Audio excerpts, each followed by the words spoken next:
Queridos hermanos y amigos, que Dios les bendiga. Soy el pastor Pedro Rubio Cabello y estamos una vez más juntos para poder compartir la palabra del Señor, palabra que tiene una acción presente cada vez que la leemos, es hoy, cada vez que la estudiamos es hoy y cada vez que la aplicamos a nuestra vida también es hoy.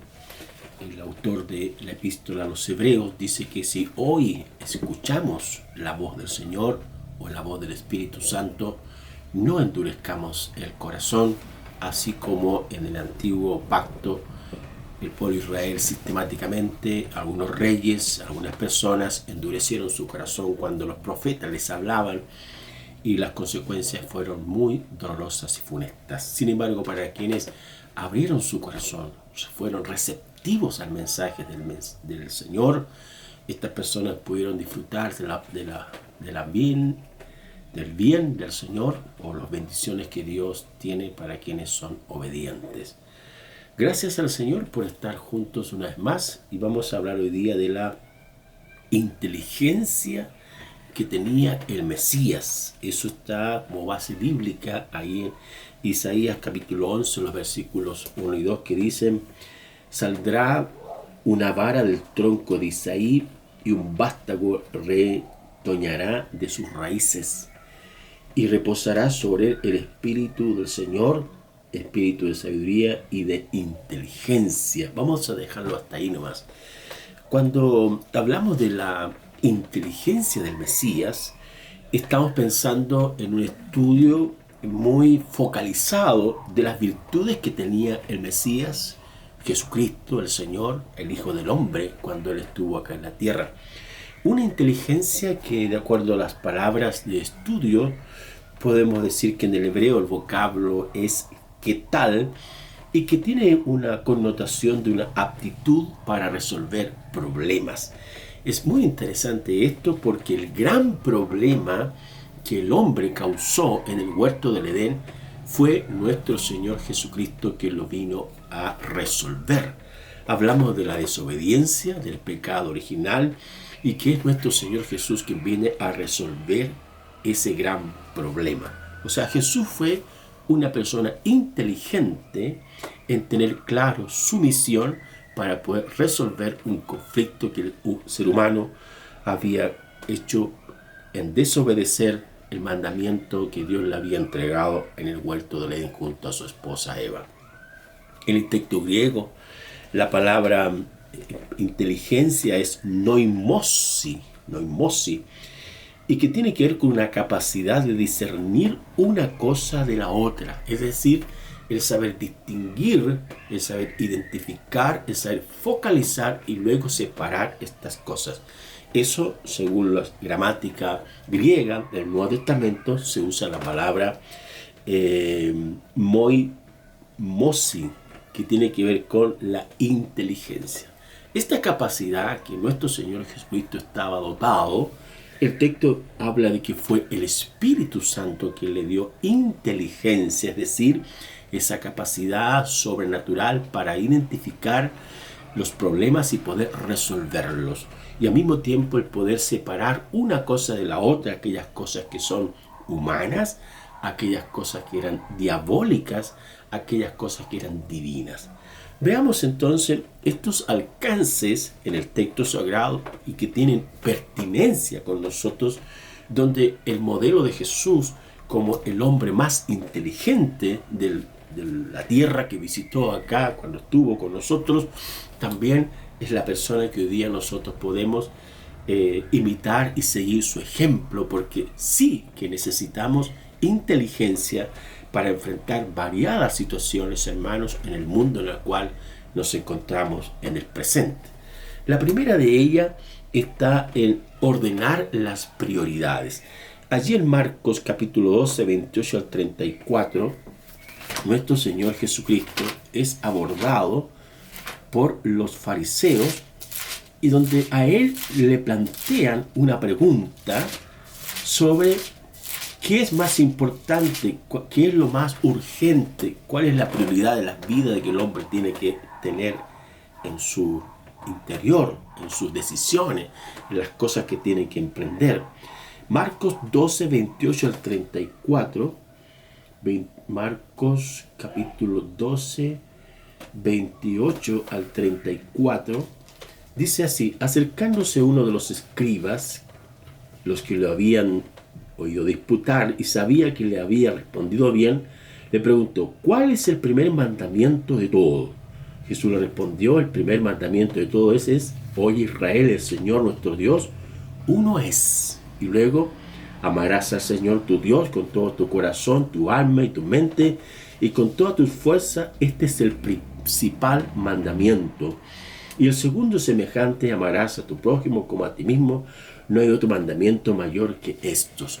Vean cómo el Señor, frente a un problema que el escriba le quiere plantear al Señor acerca de las prioridades, acerca de lo que es urgente, que es el orden que Dios ha establecido, y cómo el Señor responde con inteligencia diciendo: el primer mandamiento de Dios tiene relación con la unicidad de Dios. Esto es lo que aparece allá en el Antiguo Testamento, en Deuteronomio capítulo 6, versículo 4, cuando el Señor le habla a Moisés y le instruye acerca de las verdades que tiene que enseñarle él al pueblo de Israel, como también después los padres tienen que enseñarle a sus hijos. Y tiene que ver con donde dice: oye Israel, el Señor vuestro Dios uno es. Es decir, la importancia del monoteísmo, el valor de un solo Dios. No hay más. No hay más, lo vuelvo a repetir, no hay más. Hay un solo Dios y un solo mediador entre Dios y los hombres. Todas aquellas cosas que los hombres han inventado, como multiplicidad de dioses, en la India, por ejemplo, donde los textos antiguos también hablan, culturas antiguas, eran politeístas porque ellos mismos construyeron de su propio corazón, hicieron estatuas de diferentes materiales, de madera, materiales perecederos, materiales imperecederos, metálicos, etc. Pero no son dioses. Eso es totalmente falso. Por eso la Biblia y el Señor Jesús clarifica con su inteligencia sobrenatural, respondiendo que hay un solo Dios. Y luego habla del amor a Dios, que a Dios se le ama primero, después se le obedece. Hay que amar a Dios con todo el corazón, con todo el alma y con toda la mente, y al mismo tiempo tenemos que amar al prójimo, al próximo, ese que está cercano. Qué importante es eso, ¿ves? Si uno es inteligente, entonces espiritualmente tiene que entender que hay un solo Dios, tiene que entender que tiene que amar al Señor en primer lugar, y tiene que entender que luego tiene que amar al prójimo. En segundo lugar, al Señor Jesucristo revela su inteligencia también. Ahí en Juan capítulo 5, en el versículo capítulo 5, 39 y 40, es muy interesante ahí también, donde también los escribas y fariseos le hacen preguntas y lo interrogan para ver si él sabía enfrentar, sabía responder, qué tanto conocimiento de las escrituras tenían, porque los escribas y fariseos sí sabían las escrituras, pero no las entendían ni las explicaban ni las aplicaban correctamente. Más bien, en vez de poner una respuesta a las situaciones que enfrentaba la gente, les ponían cargas difíciles que ni ellos podían llevar.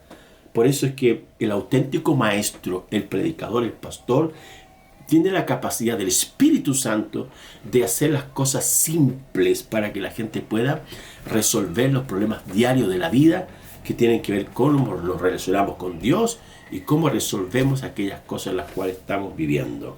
Entonces en Juan 5, 39, 40 dice: escudriñad las escrituras, porque a vosotros les parece que en ellas tenéis la vida eterna, y ellas son las que dan testimonio de mí, y no queréis venir a mí para que tengáis vida.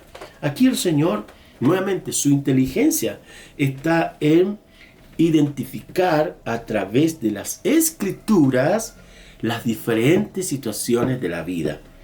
Todo creyente inteligente va a buscar la respuesta a las problemáticas en las Sagradas Escrituras. ¿Por qué razón? Porque Dios es el que sabe todo lo que pensamos, todo lo que pasamos, todo lo que sentimos, todo lo que va a ocurrir en el presente y en el futuro.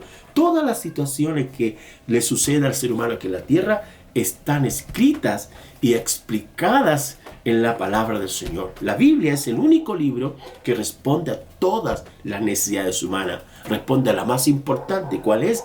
Que el hombre sin Dios está perdido y que necesita redención y que el único redentor y libertador se llama Jesucristo el Señor. Por lo tanto, el Señor Jesús con su inteligencia supo identificar que el fin de las Escrituras era que hablaban de Él, hablaban del Señor. Por eso el Señor insiste, el hombre inteligente como Él busca respuesta en las Escrituras a sus necesidades. Y al mismo tiempo, el objetivo de las Escrituras es conocer al Señor. Es conocer al Señor. Conocer a este Jesús amado, compasivo, tierno, amoroso, que vino a morir por nosotros y que nos escucha en nuestras oraciones, sabe cuando estamos angustiados, sabe cuando estamos sentidos, cuando algo pasa en nuestro corazón, en nuestra alma, y Él nos espera para que vayamos a Él, cuando Él nos dice, vengan a mí todos los que estén cansados y cargados, que yo les haré descansar. El mundo de la pandemia, los conflictos económicos, políticos, sociales, filosóficos, etcétera, traen más complicación, más carga emocional. La gente hoy día está tomando muchos medicamentos para estar tranquilo, la ansiedad, algunos han recurrido a las drogas, al alcohol, etcétera. Pero ahí no hay paz, hay paz en ese lugar. La única paz verdadera se encuentra en la persona de Jesús. Y Jesús dijo, yo soy la paz del mundo. Mi paz les dejo, mi paz les doy. No como el mundo la da, sino como yo la doy. Y en tercer lugar está el trabajo de Jesús. Ahí en Juan 5:17, hay un relato que dice, Jesús les respondió, mi Padre hasta ahora trabaja y yo trabajo. ¿Cuál era realmente el trabajo de Jesús? ¿Cuál fue el trabajo más importante del Señor? Encontramos que Él en su trabajo vino a sanar a los enfermos. Él vino a resucitar a los enfermos. Él vino a juzgar a las personas. Pero no con un juicio condenatorio, sino que vino a ser el juez redentor. No el juez condenador, sino el juez redentor. La justicia de Dios, hermanos amados, es restauradora. Por eso en Romanos capítulo 5 dice, justificados pues por la fe, tenemos paz para con Dios por medio de nuestro Señor Jesucristo. Es Cristo Jesús quien viene a hacer realidad la justicia del Padre. Todos los hombres somos injustos, somos infieles, hemos fallado, somos pecadores. Pero es Cristo Jesús quien otorga la paz, el perdón, la redención y la restauración. Por eso el Señor Jesucristo en su juicio siempre es con misericordia. Recuerden el caso de esa mujer sorprendida en adulterio que los fariseos trajeron a Jesús. Ojo, pero no trajeron al hombre, porque ellos dijeron, hemos encontrado a esta mujer sorprendida del acto de adulterio. Pero ¿y con quién estaba? Pero solamente estos judíos vivarachos, que yo a veces digo judíos, ya trajeron solamente a la mujer y no al hombre. Y ellos preguntando, la ley dice que hay que apedrear a esta mujer. ¿Qué dices tú, maestro? Jesús se agachó y juzgó con misericordia. Vete y no peques más. ¿Dónde está lo que te acusa? El Señor perdona, restaura. Y eso es lo que hoy día nosotros tenemos que aprender. El Evangelio de Jesús, las buenas noticias del Señor, están orientadas en restaurar, en perdonar, en salvar, en abrazar, en amar. Eso es lo que Dios espera de nosotros. Por lo tanto, nuestro Señor Jesucristo inteligentemente supo identificar el trabajo del Padre como el trabajo de Él. Y es así también de que el Señor les dice a los discípulos que tienen que aprender ellos a trabajar no por la comida que perece, sino por aquella comida que a vida eterna permanece. ¿Cuál es la comida temporal? Es la que todos los días comemos. Pero ¿cuál es el trabajo por las cosas de la comida espiritual? Es la evangelización. Es llevar este mensaje de redención a toda la humanidad, que es la única que puede cambiar nuestro corazón, iluminar nuestro espíritu y darnos la salvación. Para terminar, La inteligencia del Mesías hacía de él una persona distinta a los demás. Una persona que era grato escucharlo, porque su mensaje respondía realmente a las problemáticas de las personas. Y es así como hoy día nosotros también tenemos que ser inteligentes en este mundo en el cual vivimos, aprendiendo a resolver los conflictos en los cuales nos enfrentamos o nos metemos, como también tener la capacidad del Señor para separar aquellas cosas que son de Dios, aquellas que son humanas, aquellas que son diabólicas, y optar y decidir por las cosas del Señor. Que Dios nos haga creyentes inteligentes. Oremos. Bendito Señor, te damos muchas gracias por tu palabra, por tus consejos, por tu persona, porque tú eres el ejemplo de inteligencia que caminó, que enfrentó, que dialogó, que resolvió los problemas de la gente. Y con tu trabajo y tu misión, Señor, lograste la redención de todos nosotros que hemos creído. Gracias, Padre Santo, en el nombre de Jesús. Amén. Bendiciones.